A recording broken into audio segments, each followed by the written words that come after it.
राधे राधे बंधुओं, आपका स्वागत है मेरे चैनल धर्म और ज्ञान में। आज की वीडियो में हम जानते हैं कि एकादशी किस दिन करनी है। फरवरी में एक शर्तिला एकादशी कौन से दिन करनी है। हर महीने में 2 एकादशी तिथि आती हैं, एक शुक्ल पक्षी और एक कृष्ण पक्षी। सनातन धर्म में एकादशी तिथि का विशेष महत्व है। एकादशी का त्योहार विष्णु भगवान को समर्पित है और इस दिन व्रत के साथ पूजा करने से भगवान श्री हरि और माता लक्ष्मी की कृपा प्राप्त होती है और जीवन में अपने कष्टों से मुक्ति मिलती है। फरवरी महीने में पौष कृष्ण पक्ष की एकादशी तिथि को शर्तिला एकादशी कहते हैं। इस दिन तिल का प्रयोग महत्वपूर्ण है। इस व्रत में तिल का दान करने से मोक्ष की प्राप्ति होती है। शर्तिला एकादशी का शुभ मुहूर्त जानते हैं। पंचांग के अनुसार पौष मास के कृष्ण पक्ष की एकादशी तिथि 5 फरवरी को शाम 5:24 से शुरू होगी और यह 6 फरवरी को दोपहर 4:07 पे खत्म होगी। उदया तिथि के अनुसार शर्तिला एकादशी 6 फरवरी 2024 को ही मनाई जाएगी। अब हम जानते हैं शर्तिला एकादशी की पूजा विधि। एकादशी का व्रत विधि विधान से करना चाहिए।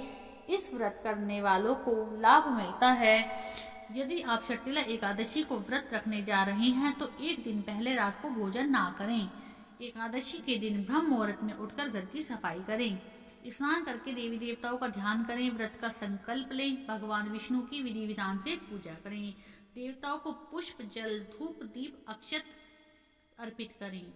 फल का भोग लगाकर आरती करनी चाहिए। इस दिन जरूरतमंदों को भोजन कराकर अपनी सामर्थ्य अनुसार दान करना चाहिए। 2024 को 6:49 से 9:01 तक रहेगा सुबह के। पारण करने की विधि। भगवान विष्णु को तुलसी दल अति प्रिय है, इसलिए बिना तुलसी के भगवान विष्णु का कोई भोग स्वीकार नहीं होता। ऐसे में जरूरी है कि पारण के समय तुलसी दल को आप मुंह में रखकर पारण करें। पारण के समय आंवला खाकर पूजा में चढ़ाए गए प्रसाद को ग्रहण कर व्रत संपन्न करना चाहिए। एकादशी के दिन चावल खाने की मनाही होती है, लेकिन एकादशी व्रत के अगले दिन चावल जरूर खाना चाहिए और अच्छे काम करने चाहिए। प्याज तो उस दिन भी नहीं खानी चाहिए, द्वादशी के दिन। अब हम जानते हैं शर्तिला एकादशी की व्रत कथा। शर्तिला एकादशी की व्रत कथा के अनुसार प्राचीन काल में एक ब्रह्माणी रहती थी। वह सदैव व्रत और पूजन करती थी। यद्यपि वह अत्यंत धर्मपरायण थी, लेकिन कभी पूजन में दान नहीं करती थी। न ही उसने कभी देवता और ब्राह्मणों के निमित्त अन्न और धन का दान किया है। उसने कठोर व्रत और पूजन से भगवान विष्णु को प्रसन्न किया, लेकिन उन्होंने सोचा कि ब्रह्माणी ने व्रत और पूजन से शरीर शुद्ध कर लिया है, इसलिए इसे वैकुंठ तो मिल जाएगा, परंतु इसने कभी अन्न और धन का दान नहीं करा, तो वैकुंठ लोक में इससे भोजन कैसे मिलेगा। ऐसा सोचकर भगवान विष्णु भिखारी के वेश में ब्रह्माणी के पास आए और उसे भिक्षा मांगी। ब्रह्माणी ने भिक्षा में उन्हें एक मिट्टी का ढेला दे दिया। भगवान उसे लेकर वैकुंठ लोक में आए। कुछ समय बाद ब्रह्माणी की भी मृत्यु हो गई और शरीर त्याग कर वैकुंठ में आ गई। मिट्टी का दान करने के कारण वैकुंठ लोक में महल तो मिल गया, लेकिन उसके घर में अन्न आदि कुछ नहीं मिला। यह सब देख के भगवान विष्णु से बोली, मैंने तो जीवन भर आपका व्रत और पूजन किया है, लेकिन मेरे घर में अन्न बिल्कुल भी नहीं है। भगवान विष्णु ने उसकी समस्या सुनकर कहा, तुम वैकुंठ लोक की देवियों से मिलकर शर्तिला एकादशी का व्रत और दान का महत्व सुनो, उसका पालन करो। तुम्हारी सारी भूल गलतियां माफ होंगी और मनोकामना भी पूर्ण होगी। ब्रह्माणी ने देवियों से शर्तिला एकादशी का महत्व सुना और इस बार व्रत करने के साथ तिल का दान किया। मान्यता है कि शर्तिला एकादशी के दिन व्यक्ति जितने तिल का दान करता है उतने 1000 वर्ष तक वैकुंठ लोक में सुख भोगता है। बंधुओं, अब हम श्रवण करते हैं एकादशी का महत्व। शर्तिला एकादशी के महत्व की कथा क्या है। एक समय दालभ्य ऋषि ने पुलस्त्य ऋषि से पूछा कि हे महाराज, पृथ्वी पर मनुष्य पराय धन की चोरी करता है, ब्रह्म हत्या जैसे बड़े बड़े पाप करता है। इतना ही नहीं, दूसरों को आगे बढ़ता देख ईर्ष्या करता है। इसके बाद भी उसे नरक प्राप्त नहीं होता। आखिर इसका कारण क्या है। ये लोग ऐसा कौन सा दान और पुण्य करते हैं जिससे इनके पाप नष्ट हो जाते हैं, जरा इसके बारे में विस्तार से बताइए। पुलस्त्य मुनि कहने लगे, हे महाभाग, आपने मुझे बहुत गंभीर और महत्वपूर्ण प्रश्न पूछा है। इस प्रश्न से संसार के जीवों का भला होगा। इस राज को तो ब्रह्मा, विष्णु, महेश और इंद्र भी नहीं जान सकते, लेकिन मैं आपसे ये गुप्त भी जरूर ही बताऊंगा। उन्होंने कहा कि माघ मास जैसे ही लगता है तो मनुष्यों को स्नान आदि करके शुद्ध रहना चाहिए। अपनी इंद्रियों को वश में करके काम, क्रोध, लोभ, मोह, अहंकार, ईर्ष्या और द्वेष आदि त्याग कर भगवान का स्मरण करना चाहिए। और पुष्य नक्षत्र में गोबर, कपास, तिल मिलाकर उनके कंडे बनाने चाहिए। इसके बाद उन कंडों से 108 बार हवन करना चाहिए। इस दिन अच्छे पुण्य देने वाले नियमों का पालन करना चाहिए। एकादशी के अगले दिन भगवान को पूजा आदि करने के बाद खिचड़ी का भोग लगाना चाहिए। शर्तिला एकादशी का नाम शर्तिला क्यों पड़ा, यह भी जानते हैं। यह व्रत माघ मास के कृष्ण पक्ष की एकादशी तिथि को रखा जाता है। दरअसल इस एकादशी पर 6 प्रकार के तिलों का उपयोग किया जाता है, जिसके कारण इसका नाम शर्तिला एकादशी पड़ा। इस व्रत को रखने से मनुष्यों को अपने बुरे पापों से मुक्ति मिलती है और इस व्रत को रखने से जीवन में सुख समृद्धि आती है। शर्तिला एकादशी की पूजा विधि। शर्तिला एकादशी के दिन शरीर पर तिल के तेल से मालिश करना चाहिए। तिल के जल में पान एवं तिल के पकवानों का सेवन करने का विधान है। मतलब पानी में तिल डालकर ही पीना चाहिए और खाने पीने की चीजों में तिल मिलाकर इस्तेमाल करना चाहिए। सफेद तिल से बनी चीजें खाने का अधिक महत्व बताया गया है। इस दिन विशेष रूप से श्री हरि भगवान का पूजन अर्चन किया जाता है। जो लोग व्रत रखते हैं वे भगवान विष्णु की तिल से पूजा करते हैं। तिल के बने लड्डुओं का भोग लगाया जाता है। तिलों के निमित्त ही प्रसाद बांटा जाता है। व्रत के दौरान क्रोध, ईर्ष्या जैसे विकारों का त्याग करके फलाहार का सेवन करना चाहिए। साथ ही रात्रि में जागरण करना चाहिए। इस दिन ब्राह्मण को एक भरा हुआ घड़ा, छतरी, जूतों का जोड़ा, काले तिल से बने व्यंजन व वस्त्र आदि दान करना चाहिए। शर्तिला एकादशी पर क्या काम ना करें। शर्तिला एकादशी के दिन तामसिक भोजन, प्याज और लहसुन के अलावा मांस मदिरा का भी सेवन नहीं करना चाहिए। इस दिन सात्विक भोजन ही ग्रहण करना चाहिए। चाहे आप बिल्कुल भी व्रत ना रखें, लेकिन सात्विक भोजन खाएं। चावल का बिल्कुल भी उपयोग ना करें। शर्तिला एकादशी के दिन जिस व्यक्ति ने व्रत रखा है वे ब्रह्मचर्य का पूर्ण पालन करे, साथ ही जमीन पर विश्राम करे।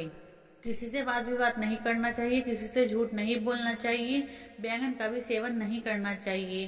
शर्तिला एकादशी के दिन पेड़ पौधों को बिल्कुल नुकसान नहीं पहुंचाना चाहिए। एकादशी के दिन दातुन नहीं करना चाहिए, क्योंकि इस दिन टहनियाँ तोड़ने की मनाही होती है। शर्तिला एकादशी के दिन कौन कौन से काम जरूर करने चाहिए। शर्तिला एकादशी के दिन गंगा स्नान जरूर करें, अर्थात नहाने के पानी में जल डालकर नहाएं। इस दिन दान करने का विशेष महत्व है। इस दिन तिल से बनी हुई चीजों को विशेष रूप से दान करें।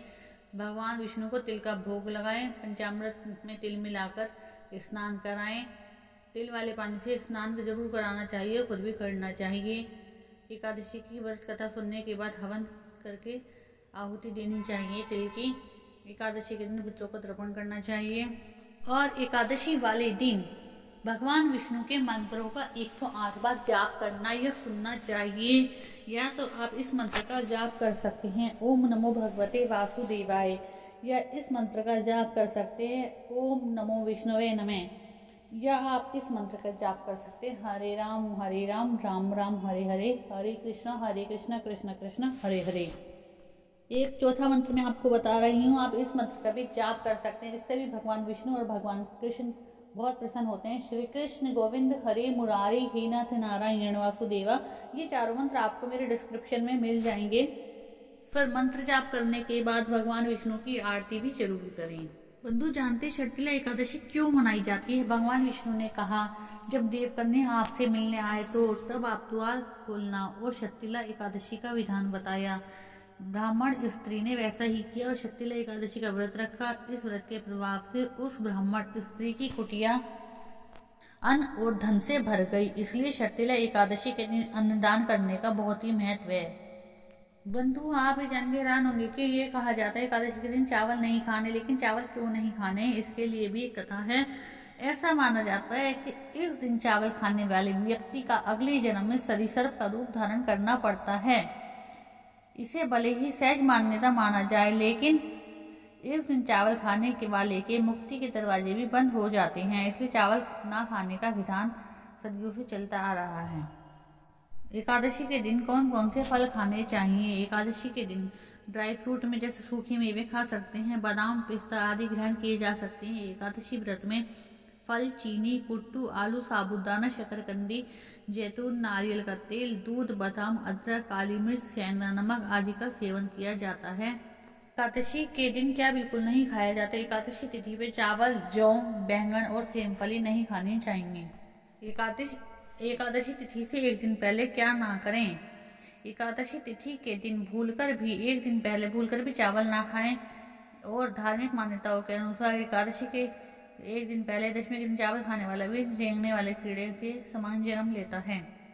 बंधु, अब हम जानते हैं कि एकादशी तिथि के दिन तुलसी तोड़ सकते हैं या नहीं। धार्मिक मान्यताओं के अनुसार किसी भी एकादशी के दिन तुलसी के पत्ते तोड़ने निषेध होते हैं, क्योंकि एकादशी और रविवार के दिन भूलकर भी तुलसी के पत्तों को ना ही तोड़ना चाहिए, ना ही जल अर्पित करना चाहिए।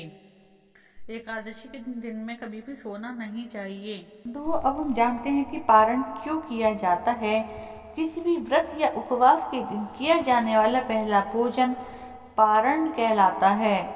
व्रत के दूसरे दिन पारण न करने से व्रत का पूरा फल नहीं मिलता।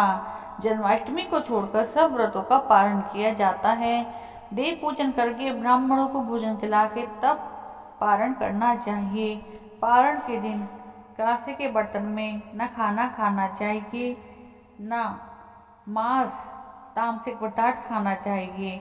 झूठ, स्त्री संग और मिथ्या भाषण नहीं करना चाहिए। बंधु, हम जानते हैं कि एकादशी के व्रत में चाय पी सकते हैं। तो एकादशी के दिन तंबाकू, पान और चाय के सेवन से बचना चाहिए, क्योंकि इन सभी वस्तुओं के सेवन से नकारात्मक कर्मों का संचय होता है। और तेल का भी सेवन ना करें। इसकी जगह देसी घी का सेवन कर सकते हैं।